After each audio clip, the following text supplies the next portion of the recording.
Before we go out the door, I want you to hear this.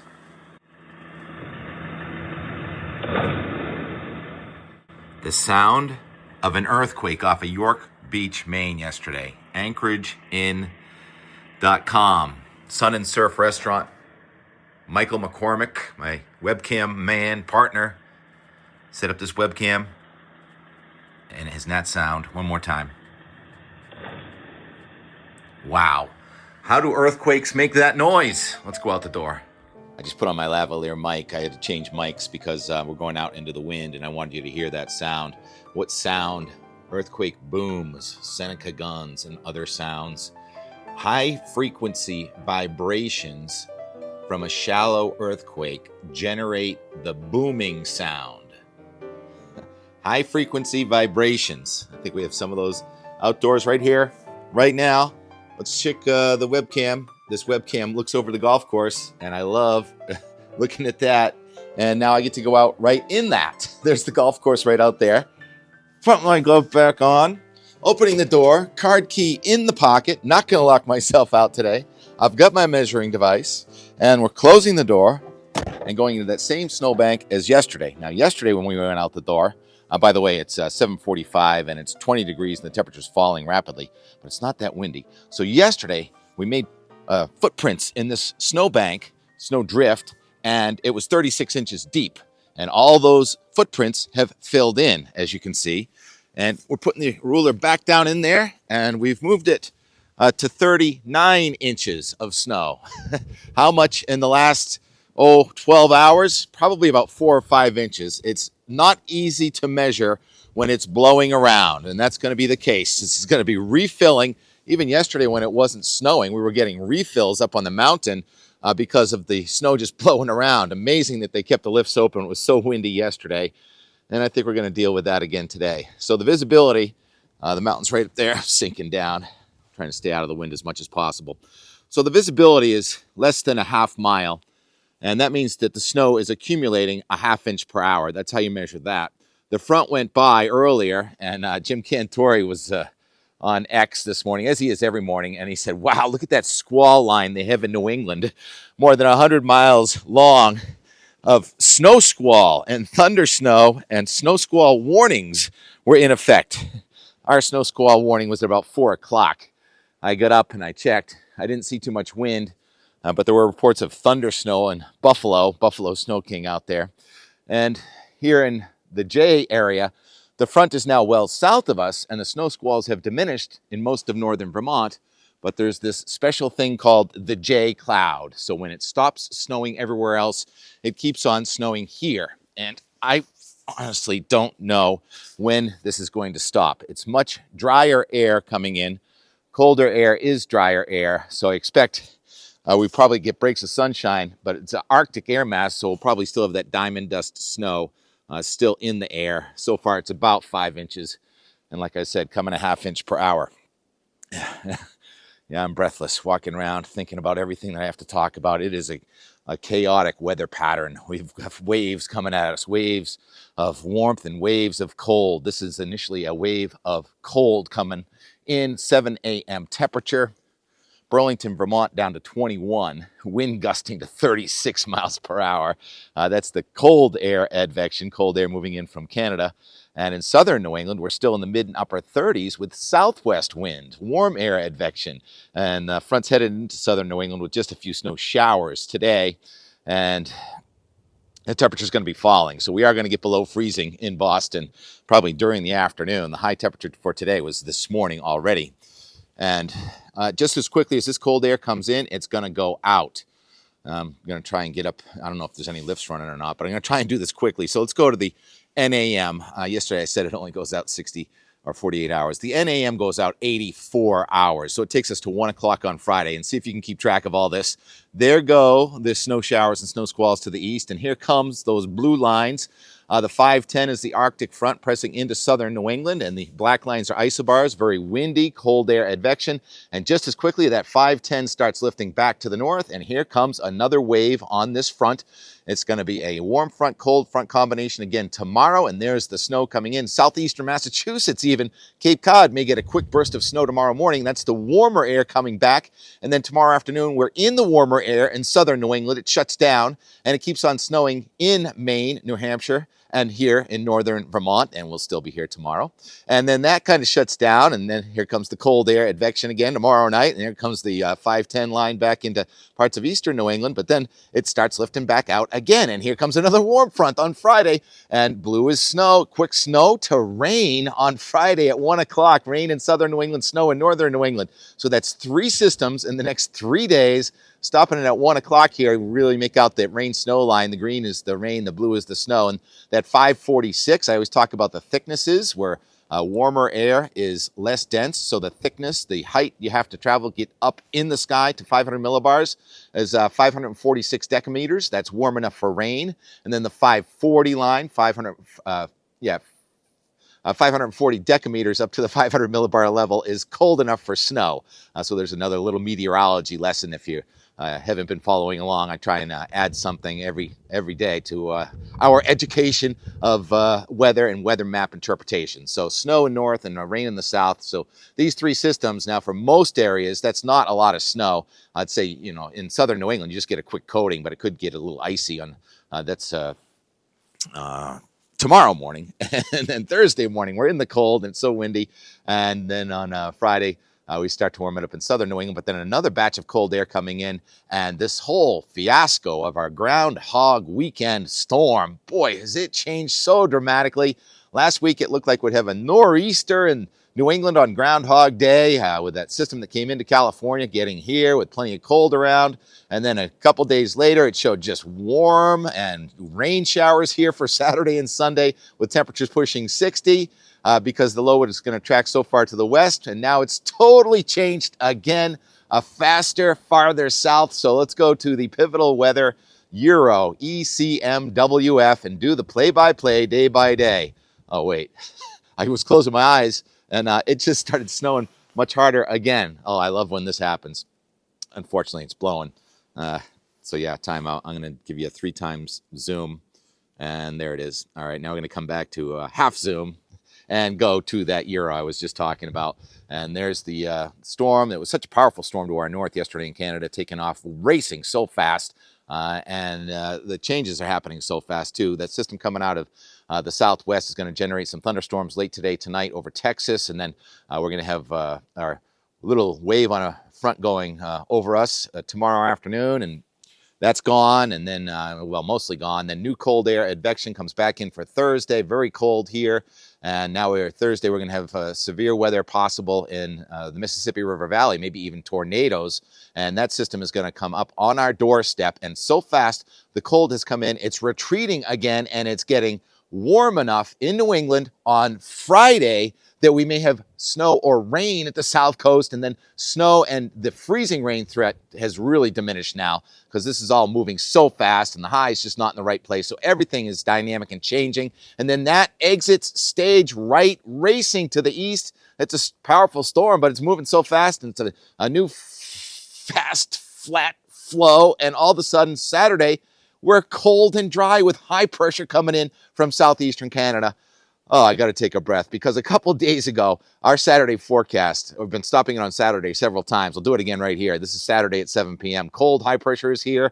The Arctic front is in northern New England. Just a couple of days ago, it was supposed to be warm with a chance of rain. And now it's going to be sunny and cold. And yes, confidence is higher now that this is a 5-day forecast that we are not getting a storm on Saturday. After that, the wheels fall off the wagon again. So let's go back into motion and look at the next system coming racing at us from the north on Sunday. Groundhog Day may end up with some snow and or rain. It's another event. That'll be the 5th event in the next 7 days. Take a breath and then keep it going out to day 10, which is now Thursday. Let's see if Sunday's the 2nd, Monday the 3rd. 4th is Tuesday, 5th is Wednesday, 6th is Thursday. I think we're up to January 7th on Friday, the 240-hour day 10. Now we've got a Bermuda high and the springboard of a southeastern ridge looks like it pops back up. And this is sort of a higher confidence, does make sense with the pattern we've had evolving into a bit of a thaw by late next week with the high pressure to our south and those red lines, warm air advection up the entire eastern United States. And the difference this time is there's low pressure in Canada instead of high pressure. So when you get low pressure in Canada, that it generally means that you're going to get warming trend across much of the area to the south of that low, which it would be most of the eastern United States, but it's going to be reloading in the northwest, and there's plenty of new cold coming into Canada. And I think that if we do get a thaw there around February 6, 7, 8, it probably does not last that long. Fascinating. So fascinating.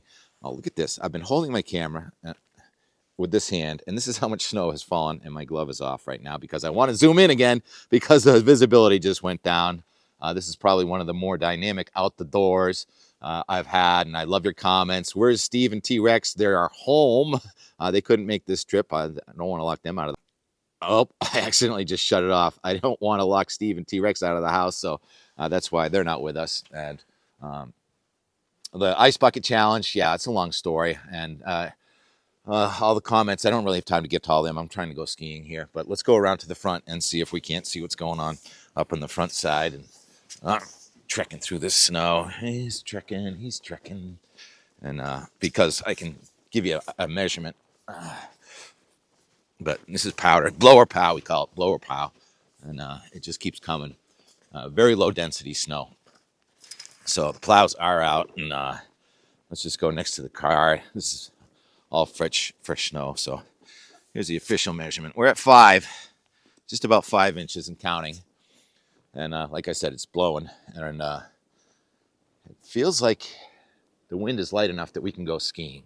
Went skiing all day yesterday. Well, not all day. Take a lot of breaks. But I made a lot of, saw some new friends and old friends. And so the Enmore yesterday, Arthur and Quinn from Nantucket, among many people I met. Alex, Sterling, you want to go by Sterling, right? Made the video of me skiing, and I got a video of him skiing, and a nice time lapse over Bass River yesterday. And the first 5 p.m. sunsets of the season are here. Okay, we're going up the hill. Talk to you again tomorrow. New J Peak blog coming out today. Very busy day. And by the way, I can't make Bull Wheel today at 4 because I've got a Zoom with the Blue Hill Observatory people. But I'll be there again tomorrow. Talk to you then. See ya. Try not to lock yourself out. Oh my goodness, it's getting more windy by the second, and I just finished editing that long walk to get myself back in the door this morning. Didn't help too much. And it's starting to snow, and it's continuing to blow. Let's get on the lift. Somehow the lifts are spinning, even though there's kind of a...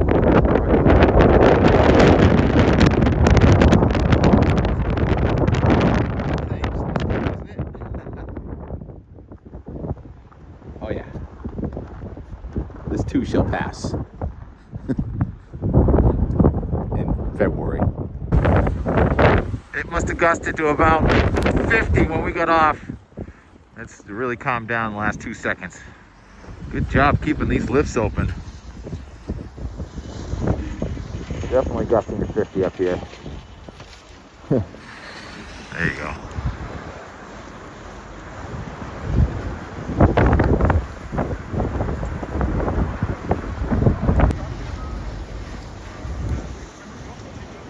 Snow-nados everywhere. There's Can-Am over there.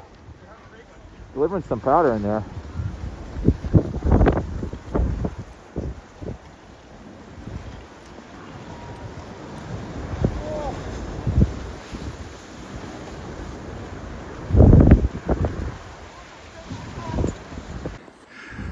It was a little lonely under there, but as you can see, even without it snowing, Mother Nature keeps delivering. So after a couple of gnarly rock and ice turns, it was just powder and moguls. Oops. First run in weeks underneath the chair in Can-Am.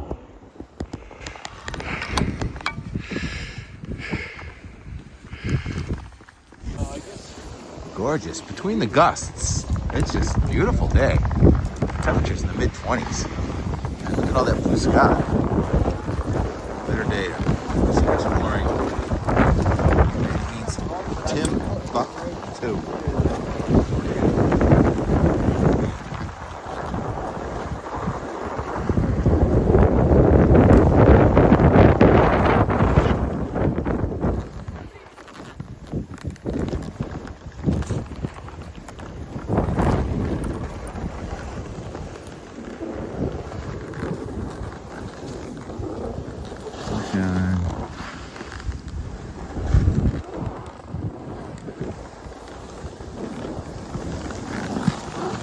Bridge.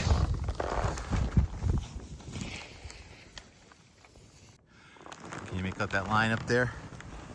So the snow does get deeper. Sometimes that line will be kind of at your waist. That line. And the orange markers. You want to stay left of the orange markers in Timbuktu. Unless you feel like hiking to Timbuktu, which I've done plenty of times. Called today Not in a Hurry Monday. Started off by locking myself out of the unit, but made it up here, and it's remarkable how little wind there is down here, sheltered on the northeast side of Jay Peak. This is called Timbuktu, as you probably already found out, and there are lines to be had. If you look, TK lines and lines at the lift are not that bad at all. I'll give today an A. Oop. See ya. Jet trail and chair, and a little bit of a halo forming around the sun. Ring around the sun or moon. Snow or rain soon. I don't think it's gonna be rain. Clouds whipping over the top of the mountain. Every once in a while a gust mixes down. But look at this anemometer facing the south. It's like 1 mile an hour. Oh wait, that's not an anemometer. It's a wind turbine, I think. Generating a little electricity. That's the anemometer. This is technically still called warm air advection. Mid-20s. It is comfortable.